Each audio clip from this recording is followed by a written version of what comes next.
There are several systems that work together to form memories. These different systems help you create, store, and retrieve various pieces of information and experiences. On a daily basis, your brain is overwhelmed with information, but these systems allow us to sort through the information to find the most important things that need to be turned into memories. In this video, I'll go through the memory process and how it works, and how you can use this knowledge to remember or retain more of what you read. There are three main types of memory that you need to be aware of: sensory memory, short-term memory, and of course, long-term memory. Let's talk about each of these three memories, as they're very important in understanding how your memory works. Sensory memory is your first and most initial form of memory. These memories come from your five senses. Your sense of sight, your ability to hear, smell, taste, and touch all create sensory memories that are held for no more than a few seconds. So I think of sensory memory as a shorter version of short-term memory. Attention determines whether or not the information you are gathering from your five senses will be retained in your short-term memory. Now, improving your attention can be easier said than done, but you can actually use your senses to improve your attentiveness. To remember information or an experience, try to focus on all the sensory aspects of the situation. For example, if you're reading something, pay close attention to the visual structure of the page and the chapter. Focus on the smell and sounds of the surrounding environment. Try to link those senses to the information you're reading. Now let's talk about short-term memory. This is where you hold information that needs to be used at the moment. You use your short-term memory for many functions, some of which include reading, writing, planning, and mental math. As the name implies, short-term memory contains information with an expiration date. Unless you rehearse this information or commit it to memory in some other way, you'll forget it within a few seconds. Now that we've talked about short-term memory and the even shorter sensory memory, let's discuss long-term memory. How is it that memories go from short-term to long-term memory? The single most important factor is repetition. So how do we apply repetition to the material we're reading? If you're reading, you need to have some sort of repetition involved to remember the information. But no one wants to read their material 5 or 10 times just to remember it. I want to read the text once and remember it well.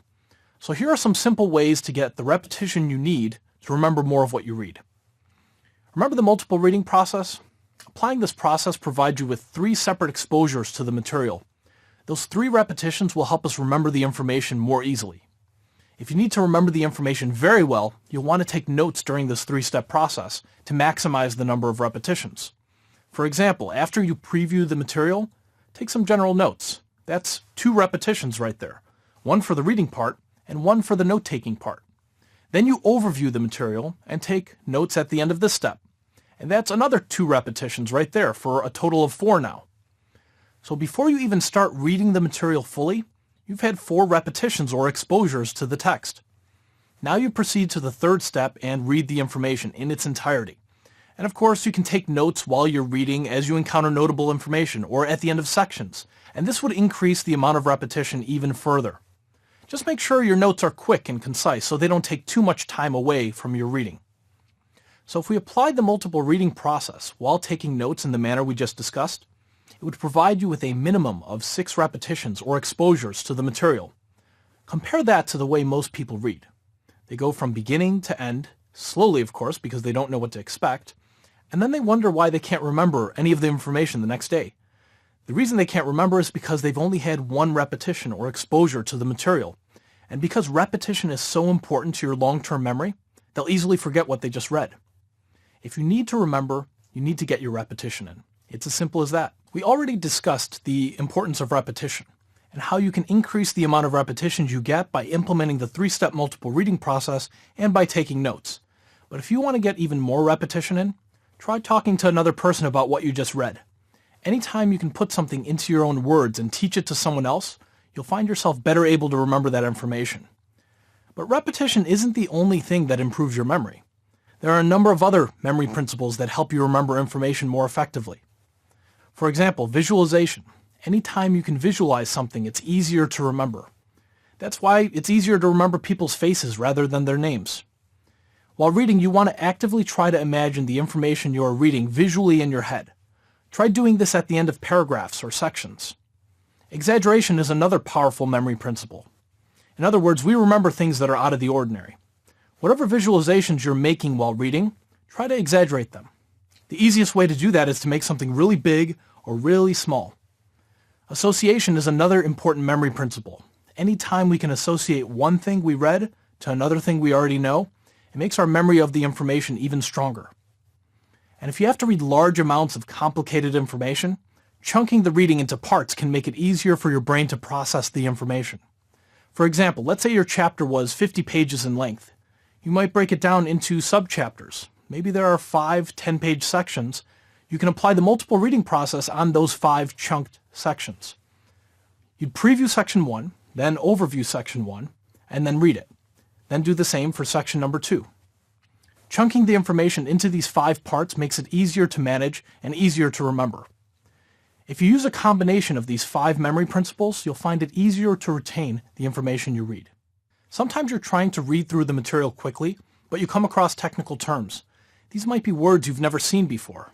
How do we deal with situations like this? First off, don't let that immediately stop your reading.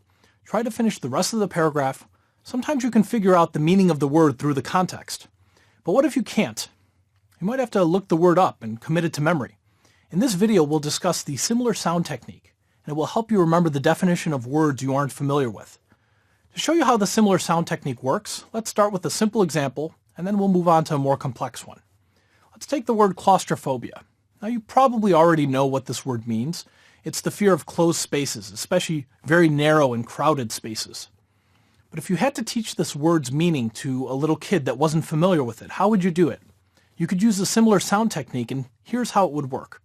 You start by looking for a similar sound within the word that a little kid might be familiar with. If you look at the word claustrophobia, you could take the initial part, claus, and associate it to Santa Claus. You would then try to link the word Santa Claus visually to the meaning of the word, a fear of closed spaces. So you could tell this little kid to imagine Santa Claus being afraid of tight chimney spaces. Why? Because Santa's a big guy and he might get stuck. Or maybe Santa is afraid of getting burned by a fire at the bottom of the chimney. Regardless, we reinforce the image that Santa Claus is afraid of tight chimney spaces. Now later on, when asked to recall the meaning of the word, what's the first thing this little kid would notice about the word claustrophobia?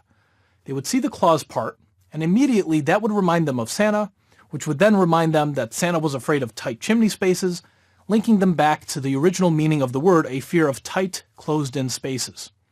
Now let's try this with a word you probably aren't familiar with, ballonephobia. This is a fear of sharp objects like needles, knives, or even pencils. To implement the technique, start by looking for a similar sound within this word. Since you probably already know that phobia means the fear of, focus on the initial part of the word, balloon. Now, it could sound like a number of things. For example, baloney kind of sounds like baloney, or ballon kind of sounds like balloon.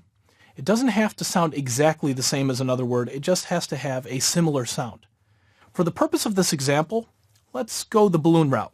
I want you to visualize a balloon in your mind. And now we need to link back to the meaning, the fear of sharp objects.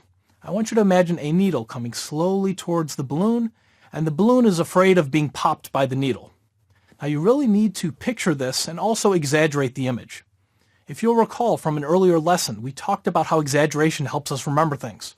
So imagine the balloon is freaking out that this needle is coming slowly towards it. The balloon is sweating and screaming for help as the needle gets closer and closer to popping it. If you can visualize a scenario like this, what will happen later when you see the word ballonephobia? You'll search for the similar sound and immediately you'll come across balloon. Then you'll remember that the balloon was afraid of this needle that was coming towards it. And of course, at this point, you'll make the connection back to the fact that ballonephobia is the fear of sharp objects, like needles. Do you see how that works? This technique takes advantage of the fact that humans are very good at remembering visual information and things that are out of the ordinary.